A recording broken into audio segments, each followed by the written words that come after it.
You hear that? That is the sound of a hot beverage. What do you think it is? Do you think it's coffee? Do you think it's tea? Of course it's tea. It's in the afternoon. It's 7 o'clock. You think I'm drinking coffee? Why am I drinking tea? Well, you'll find out. Obviously, you're here. You're here to listen to the podcast. And today's episode, I hope it doesn't become a rant, because I feel like it will. However, I'm going to go ahead and finish the tea now, right? I'm going to finish it right now, so you don't have to worry about me sipping on it during the episode. So here you go. Here's the tea. That was good. It was Earl Grey. Earl Grey, my favorite black tea. I try to have a little bit of Earl Grey, whatever I can. It's a good relaxing one. It's the flavor of bergamot, and I like it, right? I like it. I love it. But that is not the topic of today's episode. The topic of today's episode is, why do businesses, restaurants specifically, why do they suck after 3 or 4 years of being open? I can't be the only person who's noticed this, right? It can't just be me. Like, why is it that it seems like, 80% of restaurants, 90, even 100%, okay, maybe not 100%, but like 95% of restaurants, that when they open, you can look at it and you go, you're going to suck. After 3 or 4 years, you're going to change something and it's going to be awful. Why is it? Let's explore that today. Let's go ahead and explore that. And since we're getting all corporate today, and I'm going to be talking about different corporations and different businesses, I figured out, at least I'm going to be lambasting the most egregious examples of this. We'll go ahead, just simply because I'm drinking out of a Starbucks mug today. I figured I'd make the trivia question about Starbucks. Why? Because I'm lacking creativity this week. Give me a break, right? Give me a break. So, I'm okay. Anyways, I want to know. I think it's an easier one. Can you tell me what year? We'll say what year and in which city did Starbucks open? Right. So, in what year and in which city did Starbucks open? You probably know. I feel like you know, right? I feel like you know. As always, say it out loud so you can't cheat, because I know you're thinking about cheating. I know, I can smell it. Okay, even though I was sick this past week, don't worry, it wasn't the Rona, right? Even though I was sick this week, and I've been able to smell all week. I can smell you trying to cheat. Okay, I'm a teacher, right? Sensing cheating comes in every single sense, right? Like, I wake up and I go, someone's cheated today. Right? Obviously, I can see it. I can hear it. Oh my God. Students, they think, oh, I can just talk about this. The teacher's not going to hear. I can hear you, right? I can see you. I can smell it. Okay, it smells a bit like cashews. I can certainly touch it. I can look at your papers and think, this has been tampered with, right? And can I taste it? I would say yes. I feel like if I wake up and I have coffee, right? Same thing with the smell. You wake up, you have a little bit of coffee, you have a nice, doesn't matter if it's from a cafe, doesn't matter if it's made at home, you have a little sip. Cashews. Cheating. Anyways, don't cheat. Don't cheat. Let's get into the episode. Okay, so why do restaurants, businesses suck after like 3 or 4 years of opening? Okay, I'm not the only person who has noticed this. I talked to my friends about this, and they were like, yeah, it's like, anytime some sort of new gastro-pubby type of business pops up, that they serve burgers and beer. How novel of them, right? They have burgers and beer, and you think, oh, great, this is going to be nice. I like a burger. I like a beer. I'll go there. Right? You go inside and you see, oh, they've got some sort of new opening special going on. And it's $20 for a burger and a beer and fries. And you think, it's a little expensive, but I'm sure it's tasty and I'll try it, right? So you try it and it's pretty good. And I feel like it's always just good enough to where you feel like I didn't waste my money, but I've probably had better.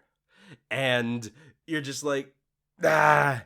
Anyways, but you know the inevitable is coming. You know that in like, I don't know, 3 or 4 years, 5 years, sometimes even like 2 years, like, you know, you're going to go there one day. You're going to take a bite of that burger. You're going to take a bite and you're going to go, this just isn't the same anymore, is it? You know, you're going to go there. That lunch special is going to be gone. The $20 for the burger, beer, and fries. It's going to be $18.99 for the burger and fries, and the beer is going to cost $7. $26 now. At that point, you're thinking, well, it was good. Was it worth it when I had it at $20? Is it worth $26? And then you realize, why am I paying that much anyway for a burger and fries? That's ridiculous. You can make it at home for like $6. Obviously, it's not going to have the same atmosphere. But why? It drives me up the wall. Because it's never worth it. It's just never worth it. And then they raise the prices. And you think, this is even less worth it. Why am I going here? I digress. Not really. Everybody always says that, but I didn't digress there. But, okay, so let's get into a more factual, like, interpretation of this, rather than me just sitting here, Alex Jones style, yelling at the microphone, going, wah! Right? Let's talk about this for real. Okay. Why do they do this? Because I think it has to do with unsustainable business practices. And I don't mean in the sense of, like, ecologically unsustainable. I mean financially, businessly unsustainable practices. I think they come in there gunning too hot. They come in there and they say, look at us. We're going to give you this amazing deal. We're going to make sure everybody comes in here. And, you know, like, we're going to have the best burgers. We're going to have the best fries. And, you know, and it's like, I don't think they mean it I don't think they do it on purpose. I don't think they intentionally start to suck over the years. But I think what it is just simply like, like I said, they come in gunning too hot. They're playing harder than they can actually sustain over the years. And they come in with this amazing idea with good food and good prices and a good atmosphere, and just they can't keep it up because, you know, they're like the new kid on the block. It's like, I mean, if you've ever been that person, you've ever been the new person on the block, and everybody's like, "Oh, hey, cool, what's up, man? How you doing?" You know, and you make some friends. It's cool. You're novel and stuff like that. And then eventually, you're just the guy on the block. You're not the new kid on the block anymore. I think it's the same thing with those restaurants. They were the new kid on the block. Now they're not. Now everybody's going to the other gastropub down the road. You know, this one was called like the Swan and Hammer, and then the next one's called like the Pigeon and the Pigeon. I don't know, the Double Pigeon. They probably call it the Double Pigeon. I don't know. I don't even go to them anymore. It's not worth it. I don't go to them anymore. Do you go to them? Like, if you go to them, please let me know, because like I don't go to them. But anyways, I think it has to do a lot with unsustainable business practices. I think, as I said, they come in trying too hard. They give you a deal that they're never going to be able to sustain. And you know that, like, after a while, that deal's going to go away. It's going to be more expensive. And because it's going to be more expensive, less people are going to come. The less people come, the less money they make. The less money they can invest into actually having good service. Right? Am I wrong? I don't think I'm wrong. I think it's also due to a lack of care. I think it's also just simply like they get a little bit demotivated from it. You know, they had this great idea and they were fun, they were hot, and they don't stick around. And over time, eventually it just becomes just like this not great place anymore. It's like lack of care and poor planning altogether, right? You could even, I would say, maybe even you might call them like, could you call it a one-trick pony? I maybe, you know, because they'll have some sort of like, they'll have like the sports and stuff like that. Not like sports on TV, but they'll have like boca ball, whatever they call it. I don't know, you know, like they'll have those new age sports that people play that I don't know how to play. but people seem to like them, right? And I'm not against them, but like, it'll always be the same. It'll be burgers and fries and beer and those games. Like if they had some sort of novel approach that they could sustain, then I think it would be good for that. But it almost feels like they only plan to exist for 4 years. It's like they come into the market going, we're going to make as much money as possible in 4 years, and then we're out of here. And we're going to go open up a Froyo shop after that, because Froyo is probably coming back soon, isn't it? I like Froyo, though. And I just think I don't even know what I think about this, because it blows my mind. It baffles me. And I wanted to get into a couple of examples of this. 3 major companies that I think have done a pretty bad job at this. Now, the first one I'm going to start out with is going to be Netflix. Now, I talked a lot about the beer and burger place, but now I want to go over to like an internet service type of thing. Let's talk about Netflix, because Netflix used to have great titles all the time. And they used to have wonderful movies on there, wonderful TV shows. They would have Futurama on there. They would have Friends and stuff. And I think over time they just grew too big for their own boots, and they had to take those away because they wanted to invest their money into putting out their own stuff. I think they wanted to go like, it's like cheaper. Same thing I think with the burger and beer restaurants. They want to make it cheaper. They want to they want to increase that profit margin from 1% to 2% or 3%, because they can make more money off of it. And I think like Netflix did the same thing. They started killing off the good shows from there and started putting on their own Netflix crap, which, by the way, I think we can all agree that Netflix originals are garbage. Like, I've never once, okay, maybe once, I've watched a good Netflix original, but the majority of them, 85% of them, are just absolute garbage. Like, they're not good. Why? As I said, they're trying to cut costs. They know that they have that market, right? The beer and burger places, I don't know why they do it. I think it's just simply due to a necessity for them. Netflix just does it because who knows why, but it's frustrating. It's really, really, because it used to be you could go on there and like watch Marvel movies, and you could go on there and watch all these big ones, and maybe they'll have it on there when it's new, but like, well, maybe it's also due to where I am, but like even when I went back to America, Netflix was pretty, like, it was like a 5 out of 10 compared to what it used to be. But where I live now, oh, it is just awful. There'll be like 3 good movies on there, and the rest of them are just these absolute garbage movies from where I don't even know where they're from.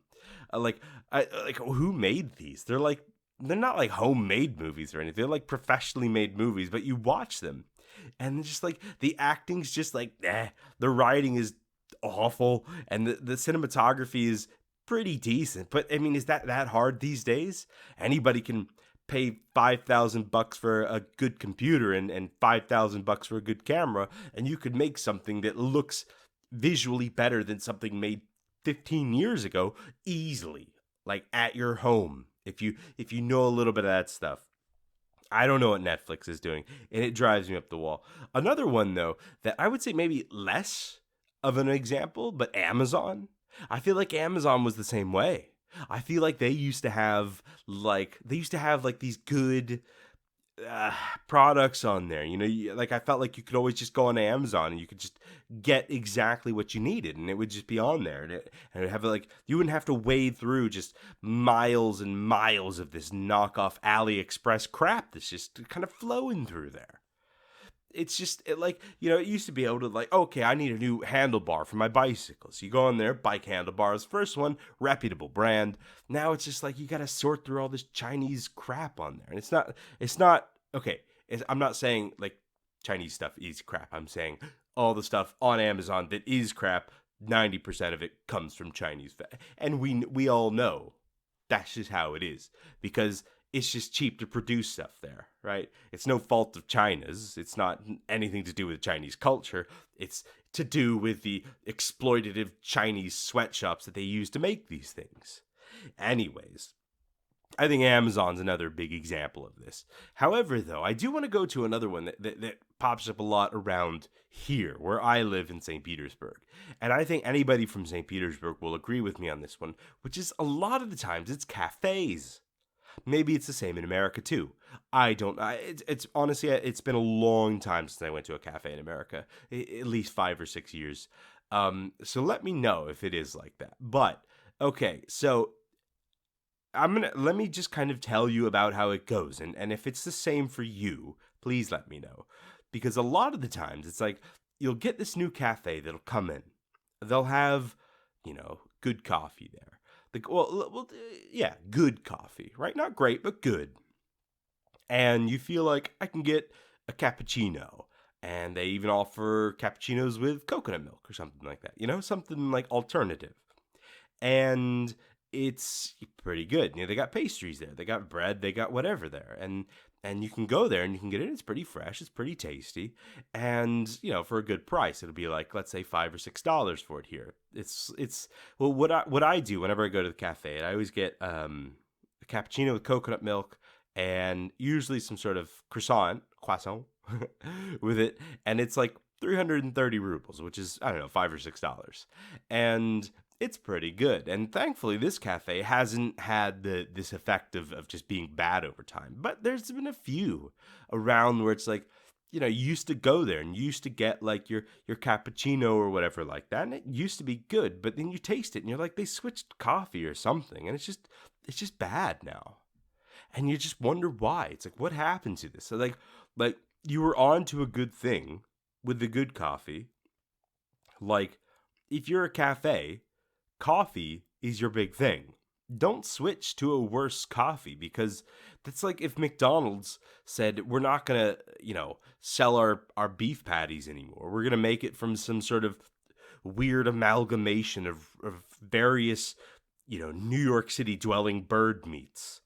And, well, not to say that they aren't already, but no, I'm just kidding. But, why switch your entire thing?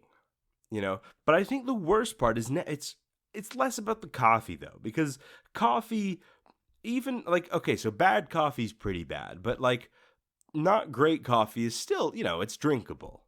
But the thing is, it's they'll switch away because they can, and they oftentimes they'll make fresh pastries or something like that. You can see them baking it, but eventually you can't see them baking it.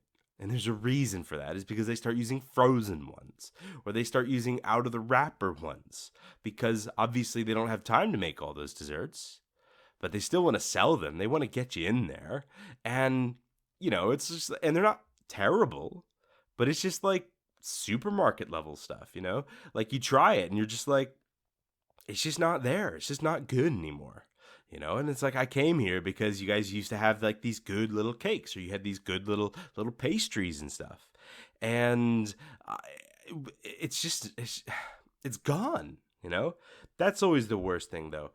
There's one cafe that's opened up near me. I'll tell you a little bit about let me try that again. I'll tell you a little bit about them now. So they have this amazing deal that used to be, I don't know if it used to be all day. I don't exactly remember. But it used to be, so opening until 2 p.m. every day. And you could get either one dish, and the dish came with pieces, like it would be an omelet plus a salad plus slices of bread with it. Sourdough, good sourdough bread. Or really baguette type of bread. Anyways, it was so the omelet, salad, baguette, bread, all on one plate. That was the dish. Plus unlimited coffees. And you would pay the same $5, 290 rubles. And you could get a second dish as well. You could add a second dish to it, and it would only be 100 rubles more, so it'd be 390 rubles. So it's an extra, well, it's 75, 70 rubles for $1, so it's an extra dollar or so. And it would be an amazing deal. But they've sneakily changed it. Now, it's not unlimited coffees anymore. It's 2. Now, I only drink 2 coffees, so it doesn't really affect me, but it probably affects other people.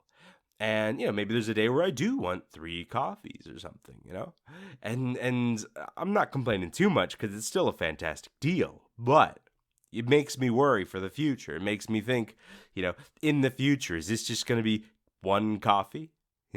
Is it going to be only one dish for the higher price?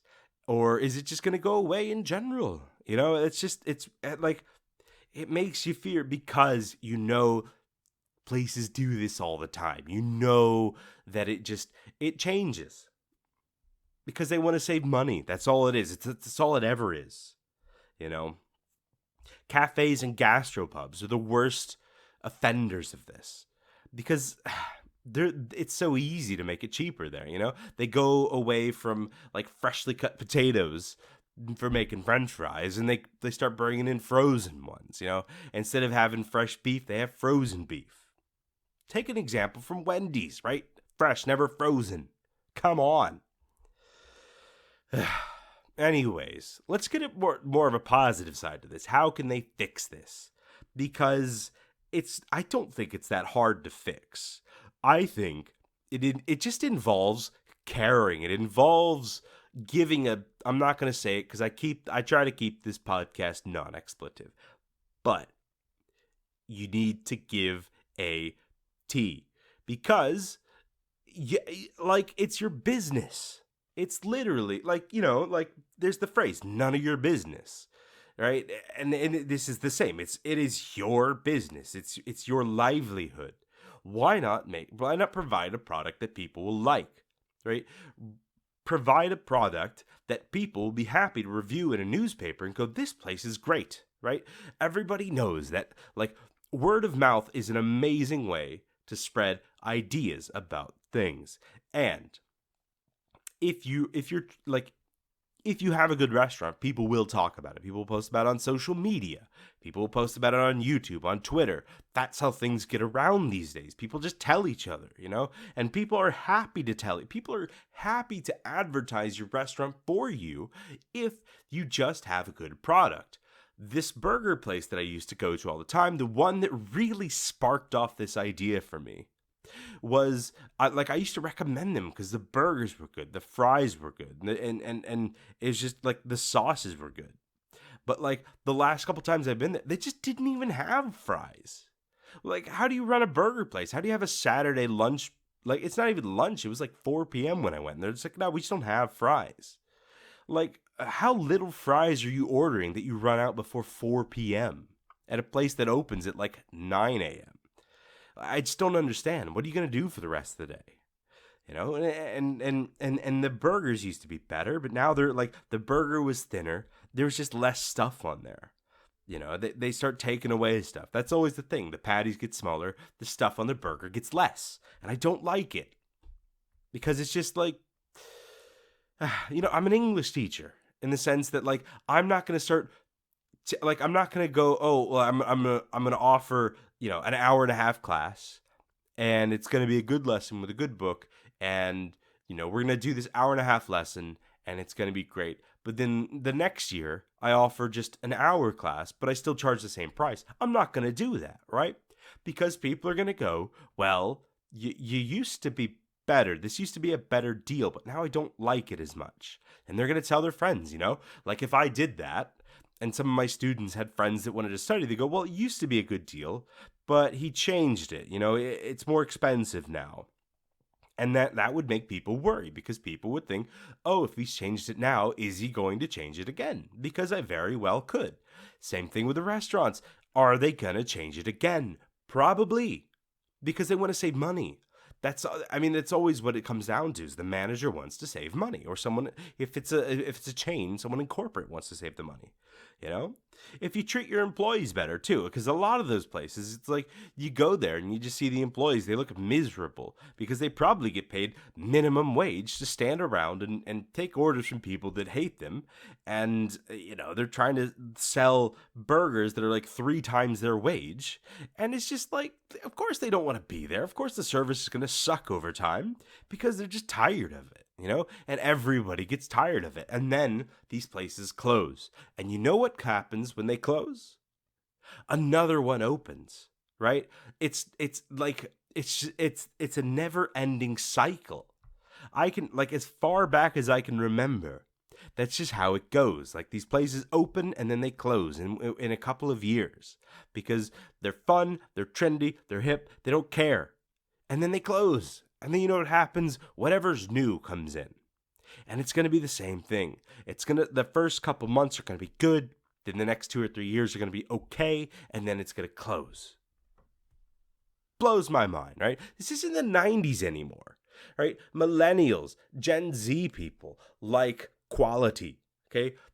Younger people like quality things. They don't care that we're not in that time of cheap plasticky crap anymore. Nobody wants the $1 crap burger anymore because, like people are avoiding McDonald's these days. People want to avoid Walmart. People want to avoid the cheap stuff now because they want something good.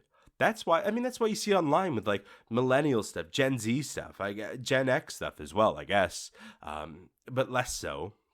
Mostly millennial Gen Z stuff is there's a lot of people online selling handmade, well-made stuff because that's what this generation likes, and like these pop-up crappy places that come up for like a I don't know, half a decade and just sell overpriced crap stuff. They're not going to make it. It's not going to survive into the future.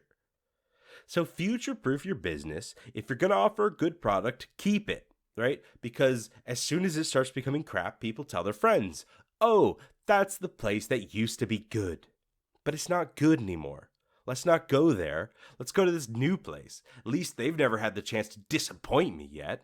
I'm just sick and tired of it. I'm just sick and tired of this stuff. Stop doing it. All right, anyways, let's get back to the original part where I asked you a question, right? The question, of course, was, in which city and in which year?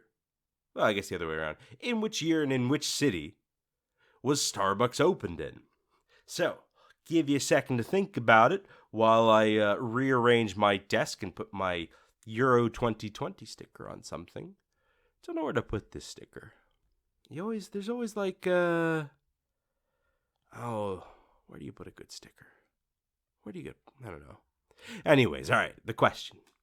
So, in which year and in which city was Starbucks open? The answer was 1971 in Seattle. Maybe you got it, maybe you didn't. I don't know. What's the point of this trivia anyways? Just because, it's fun, right? Trivia is fun. Anyways, if you also hate this suckification of restaurants that pop up for 3 or 4 years and then die a painful death because they didn't care and they didn't put any effort into being good, if you hate this as well, share it with your friends. Share it with everybody you know, your cat, your uncle, your neighbor, the mole that keeps digging in your flower bed. Share it with all of them, right? Because we need to get the word out, people. We need to get the word out. Anyways, I hope you're having a wonderful time. I hope you're having a better week than I did because I had some sort of chest cold and it's finally going away. I went for a run today, which got cut early because I ran too fast, but that's my own fault. Anyways, I hope you're having a wonderful time. I hope you have a wonderful day, a wonderful weekend, wonderful summer. It's an absolute scorcher today for us. And thank you, and goodbye.